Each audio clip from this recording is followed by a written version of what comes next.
Okay, mga Lods, mga Karusi, Sparkle 125i.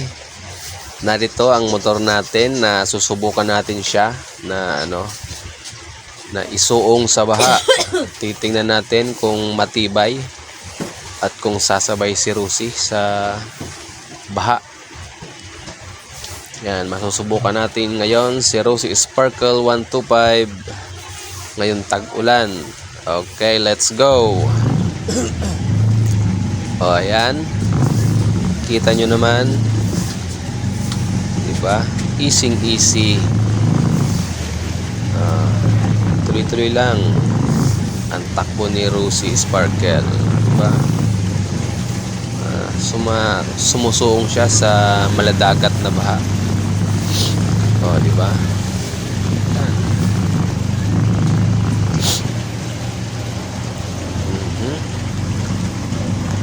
Okay, diba? Okay na okay. Yan.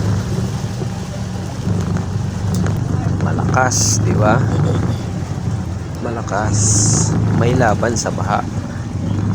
Hindi siya katulad ng ibang motor na pag mga gantong baha, pag nalamigan na yung makina, sigurado titirik na siya. Ito hindi, oh. Ayan. Diba?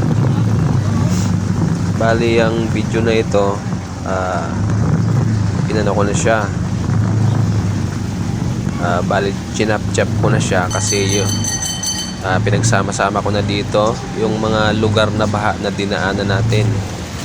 So ano na yan, random na yan, mga baha na yan. So pinapakita ko lang kung gaano katibay si Sparkle sa baha. So yan. Kanyang kalupit. Yung nasa unahan ko, ano yan, Honda Beat yan. Pinipilit niya rin makatawid sa maladagat na baha. Ayan, kulay blue na yung usok ng tambutso niya. Diba? Lupit. Ganyan katibay ang Sparkle natin. Kaya hindi natin pwedeng sabihin na Rusi lang yan. Hindi natin pwedeng sabihin na pipitsugin yan. Diba? May laban yan. Makikita nyo mamaya yung mga mga branded na motor na kasabayan natin. Makikita mo kung nasaan sila. Saan sila nakalugar. Ayan, oh. Yan ang mga tricycle, takot sumuong sa baha. Ayan, oh. Mga motor na mga branded, oh. Takot sila, diba?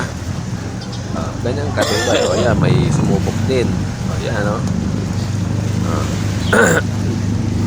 May mga malalakas din ng loob na sumuong sa baha. Pero ang Sparkle natin ay sumasabay.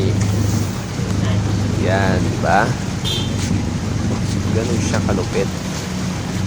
So wag natin i-judge yung mumurahin nating motor. Kahit pumurahin niya, may laban yan. Siguro dati yung mga labas ni Rusi medyo mahihina sa gantong baha, pero depende pa rin.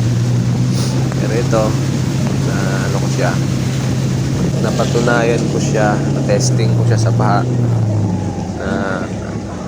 na okay siya, hindi siya tumitirik basta-basta. Ito pa, tingnan nyo, oh. Yan, stranded sila, mga branded yan na motor, oh, diba? Nakikita mo yan. Ito mayroong isa, RFI ito, yan, RFI yan. Oops, yan, oh. Diba? Oh, yan. So sila, pero sila, oh, may isa nang umikot na yung isa, hindi niya kaya, diba? Hindi niya kaya makipagsapalaran. Pero si Sparkle yan, oh. Pinapanood lang tayo ng mga na-stranded doon sa pulihan natin. Pinapanood lang tayo paano tayo makakalagpas sa pahanan, no? Diba?